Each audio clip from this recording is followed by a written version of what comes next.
જાગી રે મન મારા. ક્યારેક ક્યારેક જાગીને આપણે જોઈએ. એ તોરલે જેસલને કીધું જાગીને જુઓ જાડેજા રાજા મત સુવો. એ નિંદ્રાના ઘેર્યા આ પારણિયાની અંદર કેમ પડ્યા એવું બોલવામાં આવે તો કયા પારણિયામાં પડ્યા હશે? સંતો કહે છે કે નિંદ્રાના ઘેર્યા ઈશ્વરને ભૂલેલો માણસ અજ્ઞાનના પારણામાં જ્યારે ઝોલા મારે છે. એ એક સાધુ મહારાજે એક દીકરીને આવીને પૂછ્યું કે બેટા તે કે શું કરો છો? તે કઈ નહીં પ્રભુ, લગ્ન થઈ ગયા છે અને ઘર પરિવારનું કામ કરીએ છીએ.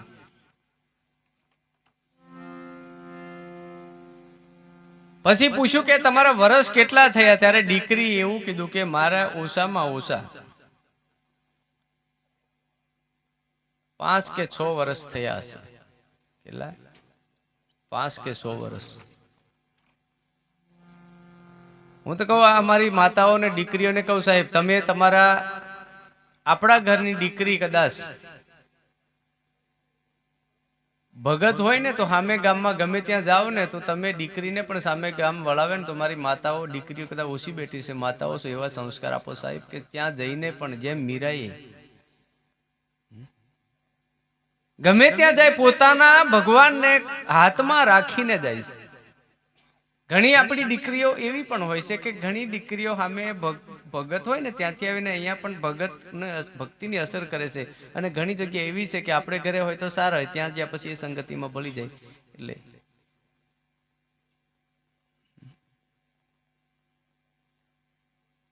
ત્યાં જાવ ને તોય સુધી બસ ગુરુના આપેલા નિયમનું પાલન કરો. ભલે ગમે એટલા કોઈ ગરમ થઈ જાય ને, એક ખૂણામાં એક ફોટો મૂકો, કોઈ વાંધો નહીં. ના ખ્યાલે છૂટલાવીને પાછો ગોઠવાનો, એને જ ભગત કહેવાય સાહેબ. નહીં તો આવી આવી પાછી હરામખોર હાહો હતી જડે ઘણી ની ભજન કરવા દે.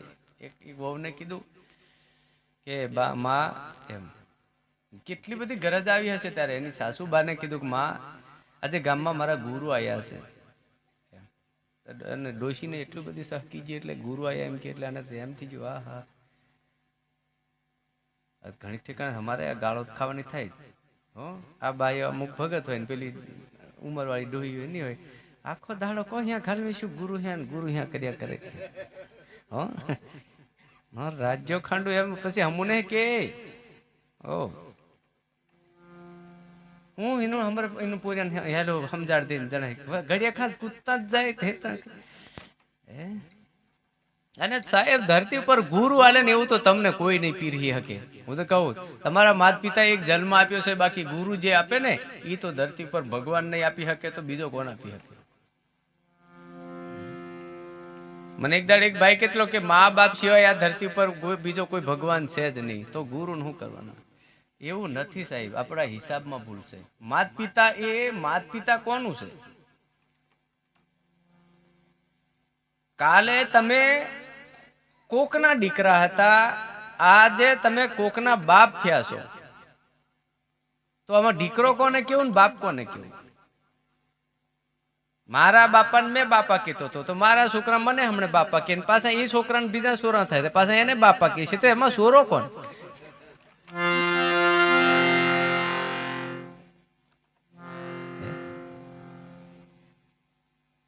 વારા ફરતી બધા બાપે જ બને, વારા ફરતી બધા પેલા બેટા થતા જાય, પૂછોર થી પાછા બાહ બનતા આવે, પાછા પૂછોર થા ડાહલા બાહ બનતા આવે, પૂછોર થોડો ખોડો બનતો આવે. આ ગોઠવજો. આમાં મેન કોણ છે? હા, શરીરનાથી શરીર બને છે, શરીરના કર્મ સંજોગે શરીરનું શરીર બને છે, વાત સાચી. બાકી બીજું આપણે કશું ફારફેર ના કરી શકીએ. પણ પરમાત્માની પ્રકૃતિ થી ચાલે છે. તમને મેં કહું હાલો તમે માતા પિતા જ શરીર બનાવે છે, બરાબર. આ 3 ગુણ આપણા આ દેહનગરીમાં છે, તેમાં કેટલા ગ્રામનો એક ગુણ છે મને કહેશો? તમે બનાવી તમારું સોરાનું શરીર તો તમને ખબર હશે જ ને કેટલા ગ્રામનો એક ગુણ આવે. આંખો કેટલા ગ્રામની છે? તમે બનાવ્યું હોય તો તમને ગ્રામની ખબર હોય ને કે તમે 500 ગ્રામનું લાયક, 100 ગ્રામનું લાયક, 10 ગ્રામની વસ્તુ બનાવી. આપણી બહેનો રોટલા બનાવે તો લોટ કેટલા ગ્રામ લાયા હોય, એક અધમણ દળાયો કેટલાનો રોટલો બની ખબર પડી જ જાય. નહીં પડે?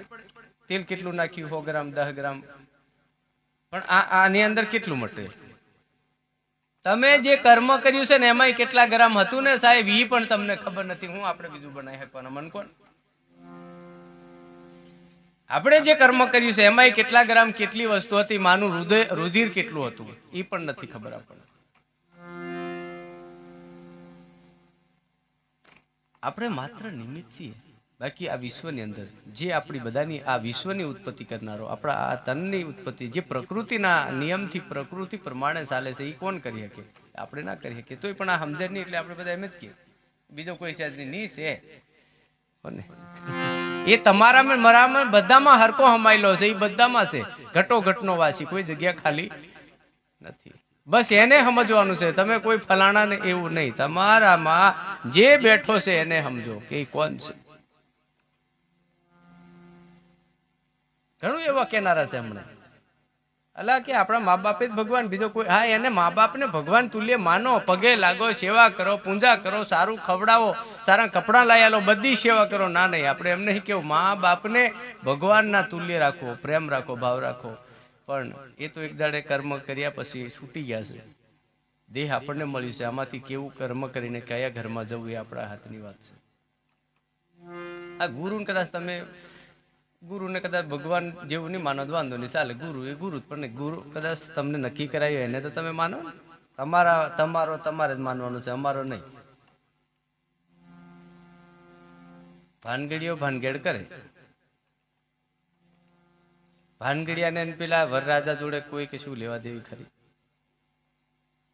બાઈઓને જે નક્કી કરી આલે કે આ તમારો વર એમ કરીને, અને પછી 4 મંગળ ફેર્યા પછી એમનો જ ગોઠવી આલે. ભાનગડિયાને હું કશું બીજું ખરું? લાગભાગ હા જાય તો કોઈ સાહ પાવે એટલું ખરું, બાકી બીજો કોઈ હક નહીં. અમે તમને ઈ જ કરીએ, તમને તમારા વાળાનું ગોઠવી આલે, બીજું તો શું કરીએ? ભગવાન સાથે તમારી જીવને શિવ સાથે મિલાપ કરાવી દઈએ, ઈશ્વર સાથે મિલાપ કરાવી અને તમારો કેવી રીતે ઉદ્ધાર થાય. મેં વાત કઈ કરતો તો ભૂલાઈ ગયું. હા, પેલી સાસુ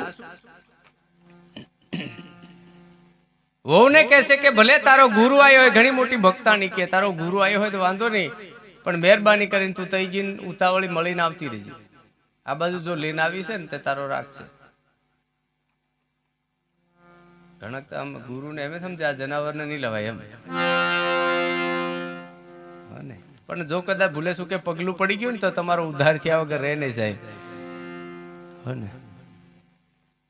ભાવે કભાવે લઈ આવજો, વાંધો નહીં. ભાવે કભાવે નહીં, ભાવ હોય તોય હતી. હું તો કહું રામનું નામ હતી, ભાવે કભાવે લેજો. કોઈની સેવા કરો તો ભાવે કભાવે કરજો. જો તમે બીજ અને ધરતી જમીન બરાબર હોય, એ બેના રૂપમાં બરાબર હોય ને, તો ભાવે કે કભાવે દાણા નાખો તો એ ઉગે ને? ઉગે કે નહીં? કે ભાવથી જ નાખો તો જ ઉગે? ભાવ વગર એમ કરી નાખી દો તોય પણ જગ્યા જો બરાબર પકડાઈ જાય તો ઉગે કે નહીં ઉગે? આ તો ભાવે કભાવે કરેલા કર્મ સાહેબ, જેમ તમે રોપો એમ ઉગવાના ને ઉગવાના. કેમ કે એ પ્રકૃતિનો નિયમ છે. અહીં તમે ભલે ભાવથી બેઠા હોય કે નહીં ગમે તો એક આઠો જીવ કરીને બેઠા હોય, આ પુણ્ય આ ફળ તો તમારું 100% રામ નામનું મળે ને મળે જ. એમ નહીં કે એ તું ભાઈ ભાવ વગરનો બેહરી લો ને તારો તો નહીં મેળાવે નહીં, લખાઈ ગયો એકડો પડી ગયો એ પડી ગયો. ઉતાવળ કરીને ઉઠીને જતા હોય, ભરજો હાજરી.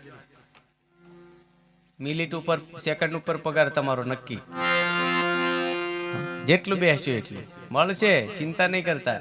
આજનું બેસેલું તમને જે દાડે તમારું દેહ સાથ નહીં આપે ને દાડે તમને અહેસાસ થાય કે ખરેખર ધન્યવાદ છે. કે તારા ગુરુને જઈને ફટાફટ મળીને આવજે, પણ ઘરે લઈને આવતી નહીં. અને ગુરુ એવા તમે અમુક તમે જે ગોઠવી હોય ને એ જ કરે. આજે નહીં પેલું સામૈયાનું તમે ગોઠવેલું ઉલટું ને આવીને પાછું તમને સુલટું કરાય. ઉલટાનું સુલટું કરે એનું નામ ગુરુ, અને સુલટાનું ઉલટું કરે તો પછી ગુરુ. તમારી ગોઠવણી જુદી હતી તે નહીં મેળ પડવા દીધો, ફેરવી નાખ્યું. કે વાંધો નહીં મળી આવજે. ના નહીં, પણ કે તારા ગુરુને લાવતી નહીં. અને થઈ ગઈ. ગુરુ મહારાજ કીધું બેટા તું અહીં, કે બાપુ લગ્ન થયા છે આ ગામમાં. ઓહો. ગુરુ એવો કે બેટા સારું કે આ ગામમાં લગ્ન થયા તો કે મેં આ બાજુ આવેલો છું તો કે મને તારે ઘરે તો લઈ જા. પેલા હા હું એવી ને પેલો ગુરુ એવો, બે ની જોડ લાગી. પેલી પેલપા ના પાડે ને ગુરુ કે મારે આવું છે. દીકરી હલવાઈ ભાઈ. પેલપા પેલા ના પાડે. ગુરુ આવે કે હવે પાડવું કોનું. પણ દીકરી હૃદયમાં થોડી કઠણાઈ રાખી કે ભલે ગમે તે થઈ જાય, મારી સાસુ મને ઘરમાંથી કાઢી મેકે કઈ નહીં, પણ મારો ગુરુ એટલે ગુરુ સાહેબ, ગુરુને છોડાય નહીં. ગુરુને એટલે હું તમને એમ નહીં કહેતો દેહને નહીં, વચનને હાસવી રાખજો. મન તમે બધા ખ્યાલ રાખજો મારું શું થાય. અને અહીંથી પાછું કાલે બીજે જવાનું, 15 બીજે જવાનું, તમે ગુરુને છોડાય નહીં એમ કરીને જો ઝાલ લીધો તે. ગુરુના વચનને પકડો. દીકરી કહે છે કે એક બાજુ સાસુ કીધું કે મળીને આવજે, પણ ગુરુને લાવતી નહીં. એક બાજુ ગુરુ મહારાજ એમ કે છે કે મારે તમારે તારે ઘરે આવું છે, મારે કરવું શું. દીકરી કઠણ કાળજુ રાખીને બોલી કે બાપુ કોઈ વાંધો નહીં, હાલો તમે આવતા હોય તો મારી કોઈ ના નહીં.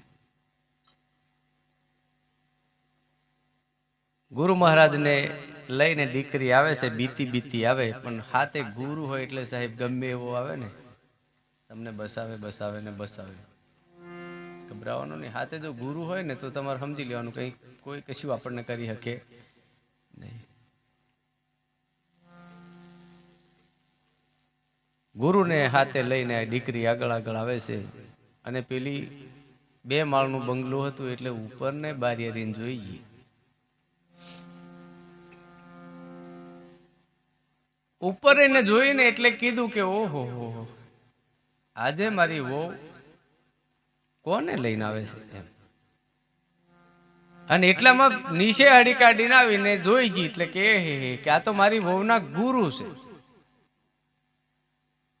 ગુરુના ઉપર એક દ્રષ્ટિ પડવાથી સાહેબ એ જે સાસુ જે ના પાડવાળી હતી એ દોટ મેકીને ઉપડી ગુરુને બાથ મારીને કીધું ઓ મારા બાપ, આજે મારી ઝૂંપડીએ કઈ તમે પધાર્યા. હું કે છે હું અભાગણી છું, મારી ઝૂંપડીએ તમારું ક્યાં પગલું, તમે ક્યાં મારી ઝૂંપડીએ પધાર્યા સાહેબ. ઓહો આવો આવો આવો. ગુરુ મહારાજ બેહો, ઢોળિયો ઢાળ દીધો ને સેવા પૂજા કરીને કેટલી બધી કાલાવાલા થઈ ગઈ. ગુરુના શરીર ઉપર આટલી તાકાત હોય સાહેબ તો ગુરુના જ્ઞાનમાં શું ના હોય. એને નહીં લાવવાનો એવું કહેનારી જ્યારે દ્રષ્ટિ પડીને ગુરુના દેહને જોતાની હાથે ફરી ગયો, મારે આંગણે તમે ક્યાંથી. તો ગુરુના શરીર ઉપર એટલી તાકાત છે તો ગુરુના જ્ઞાનમાં અને ગુરુના ભજનમાં કેટલી તાકાત હશે. પણ તમે કોકદાર કરી તો જોજો, ઘણી તાકાત છે. અને એ તાકાત જો તમને મળી ગઈ ને તો તમારે ગમે એવા ભૂતળા ને વેસી વંતરો આવે ને સાહેબ તમને ભાળીને ઢાઈ પડે, પણ તમે દીનું ભાળીને ઢાઈ ખકડે તો અરે હું કોઈ કરી લે કશું. પર્વતરામ ગેરંટી આલે તમે પણ ગુરુના જ્ઞાનનો સદુપયોગ કરો સાહેબ. ભૂતળા જતા રહે હું મારે ડાકેણો ને ફાકેણો ની વાત જ નહીં, એ તો ફગીને જતી રહે. અહીં કેવી ડાકે નાખે અધૂરિયાણો હોય તેથી પૂરી કરી દે ને અમે